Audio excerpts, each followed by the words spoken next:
Olá, mamães! Eu sou médica da Unidade da Saúde da Família e estou aqui para passar algumas informações para vocês. Essa é uma fase da vida da mulher cheia de inseguranças, misturada com uma sensação de alegria de poder gerar uma vida dentro de você. E cada experiência, ela é única. Me conta aí, a sua gestação, ela foi planejada, ela foi desejada e você tem feito as consultas de pré-natal? Vou te falar um pouco de algumas coisas que podem te ajudar a diminuir um pouco esse medo do desconhecido e te orientar um pouco nessa jornada. Primeiro, eu vou te passar algumas informações sobre as modificações no seu corpo. O seu útero, que é o órgão que vai abraçar esse neném, que vai ser casa para esse neném, ele vai aumentar de tamanho, que é para poder acomodar o seu bebê de acordo com o crescimento dele. Os seus seios, eles podem ficar um pouco mais sensíveis e aumentar de tamanho, devido às mudanças hormonais desse período. É normal também você ter o ganho de peso na gestação, porque o seu corpo ele vai precisar de um pouco mais de reserva de energia para poder sustentar o crescimento saudável do seu bebê. E alguns hormônios no corpo da mulher, como a progesterona e o estrogênio, eles aumentam para apoiar a gestação. Eles estão presentes lá durante todo o ciclo menstrual, mas durante essa fase da gravidez, eles se comportam de uma forma diferente, causando algumas alterações. E a quantidade do sangue no corpo da mulher também aumenta, para fornecer oxigênio e nutrientes para esse bebê em desenvolvimento. E aí, devido a todas essas alterações, principalmente a questão hormonal, é muito comum que você sinta alguns sintomas. E aí, provavelmente, você tem algum amigo, algum parente que descobriu a gestação porque estava enjoando muito, porque estava vomitando. E aí, esse é um dos sintomas mais comuns, né? Muitas mulheres experimentam esses sintomas, principalmente durante o primeiro trimestre. É ideal que você, durante as consultas, revele isso para o seu médico para que possa ser feito o tratamento adequado para cada situação. Outra queixa bastante comum é a fadiga, a indisposição, aquele sono. E isso ocorre porque a gravidez ela pode causar esse cansaço excessivo devido a todas as mudanças hormonais e aumento do esforço do corpo, que agora carrega outro ser, né, aí dentro. E aí essas modificações hormonais, elas também podem vir com mudanças de humor. Às vezes você tá mais alegre, outras mais tristes, outra mais irritada, o choro é mais fácil, é totalmente normal. Outra queixa comum é a vontade de urinar mais vezes, né, porque o útero ele fica em cima da bexiga, a bexiga aqui e o útero fica aqui em cima. Então, no que o bebê vai crescendo e vai se desenvolvendo, essa bexiga vai ficando apertadinha e aí a vontade de ir ao banheiro ela é mais frequente. Outra coisa também é algumas gestantes, elas relatam queixas de desconforto abdominal, dor abdominal, constipação. E isso tudo também acontece pelo aumento do volume do útero, que vai comprimir todos os seus órgãos abdominais e isso aí pode causar um pouco de dor. E é claro, eu não tenho como esquecer, né, dos desejos alimentares. Algumas mulheres, elas podem experimentar desejos por alimentos específicos durante a gestação, o que é normal, né? Agora, eu só não recomendo estar comendo tijolo ou esponja, como a gente escuta algumas histórias na internet.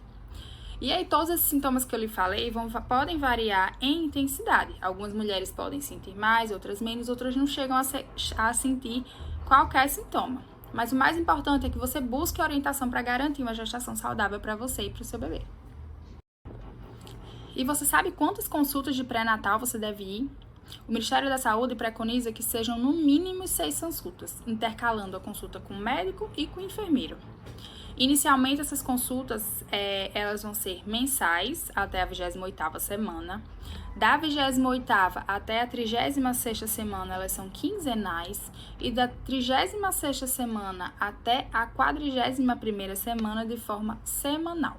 E durante o acompanhamento, né, do pré-natal do seu bebê, são feitos alguns exames para avaliar a sua saúde e do seu neném e os riscos nessa gestação. No primeiro trimestre, são dadas as primeiras orientações. Você provavelmente vai receber a caderneta da gestante para acompanhamento durante toda a gravidez. E, além disso, são solicitados alguns exames de sangue, como hemograma, a tipagem sanguínea e o fator RH, que é saber se você é A positivo, A negativo.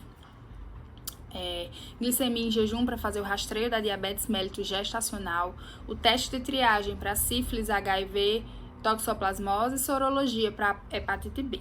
Também é feita a coleta do exame de urina simples e a urocultura para descartar a infecção urinária, já que é muito comum a gestante ter infecção urinária durante a gestação.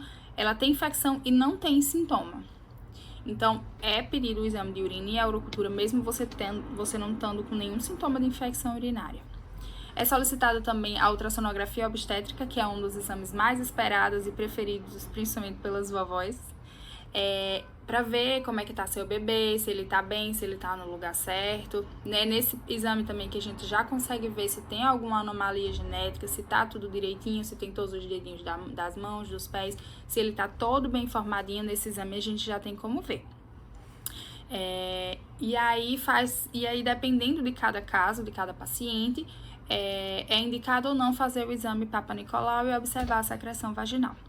No segundo trimestre, caso tenha dado alteração na glicemia do primeiro trimestre, a gente vai fazer o exame da intolerância à glicose, que é aquele famoso teste da garapa, que eu sei que não é um exame muito agradável de se fazer, mas é importante para avaliar a presença da diabetes mellitus gestacional, para que seja tratada e não acarrete em risco nem a você nem ao seu bebê. E aí, no terceiro trimestre, alguns dos exames do primeiro trimestre vão ser repetidos para avaliar a sua saúde, agora que está chegando um pouquinho mais perto do parto. Além disso, algumas medidas são adotadas em todas as suas consultas, como, por exemplo, a medida da pressão arterial, porque a pressão alta ela é responsável por grandes complicações fetais e maternas, além do risco de internação e de mortalidade materna durante esse período. Verificação da altura uterina, que vai nos dizer com relação ao crescimento do seu bebê, e fazer a palpação obstétrica para avaliar a posição dele no ventre. Aquelas manobrinhas que dá uma dorzinha, que a gente vai dar uma olhadinha para ver como é que tá seu bebê, para que lado ele tá, como é que ele tá, se ele tá com a cabecinha lá embaixo, como é que tá. Normalmente essas manobras são feitas a partir do terceiro trimestre. A partir da 12ª semana, a gente já pode escutar o batimento do coraçãozinho do bebê usando aquele aparelhinho sonar. A gente usa, bota o gelzinho e coloca lá na barriga para escutar o batimento do coração. E aí, é importante que você também sempre observe como é que tá movimentando o seu bebê, se ele tá mexendo. A gente vai querer saber sobre isso, então sempre observar isso, quando é que você começa a sentir, se ele tá mexendo direitinho. No início, é um pouco mais difícil, né? Algumas mães relatam sentir mexer a partir da 20ª semana, mas eu garanto a você que no terceiro trimestre você já não dorme mais lá do mesmo jeito. E é observado também se tem inchaço, principalmente nas pernas, porque por mais que ocorra na maioria das gestantes esse edema, esse inchaço, é muito importante ficar de olho, porque é um dos sintomas de pré-eclâmpsia, que é uma doença causada pela pressão alta na gestação. E o exame clínico das mamas é muito importante, principalmente para orientar a mamãe com relação aos cuidados com os seios, a alimentação e também a prevenção do câncer de mama. Outra coisa muito importante também é a suplementação durante a gestação. A gente tem a suplementação de ácido fólico, que ele é muito importante principalmente para o desenvolvimento do cérebro e da medula espinhal do bebê. E a suplementação de ferro também, porque devido ao aumento, né, da demanda do corpo da mãe, é importante que a gente previna a anemia. Além disso, o ferro pode ajudar a combater a fadiga e manter sua energia boa. Outra coisa bem importante que a gente não pode esquecer é com relação à vacinação. A vacina ela é como um superpoder para você e para o seu bebê e vai ajudar a protegê-lo principalmente nos primeiros meses de vida. E aí as vacinas que a gente usa de rotina são a DTPA, que ela vai proteger contra o tétano, difteria e coqueluche, e deve ser tomada entre a 27ª e a 36ª semana de gestação. A influenza, que protege contra a gripe, que ela pode ser mais séria durante a gravidez. E ela não tem preferência de qual período tomar. O ideal é que você tome durante as campanhas de vacinação da sua cidade. E a hepatite B, que ela deve ser tomada após o primeiro trimestre de gestação. Algumas situações especiais, a gestante pode receber a vacina da raiva humana em caso de mordida de animal e a vacina da febre amarela também, em alguns casos também, porque a vacina da febre amarela, ela contém vírus vivos, então a gestante só pode receber em caso de surto ou em casos de gestantes que moram ou vão viajar para áreas endêmicas, por exemplo, a região norte do país. E aí, se caso o risco de adoecer for maior do que o risco de receber a doença, essa gestante pode, sim, receber a vacina. E aí, consegui te ajudar em alguma coisa?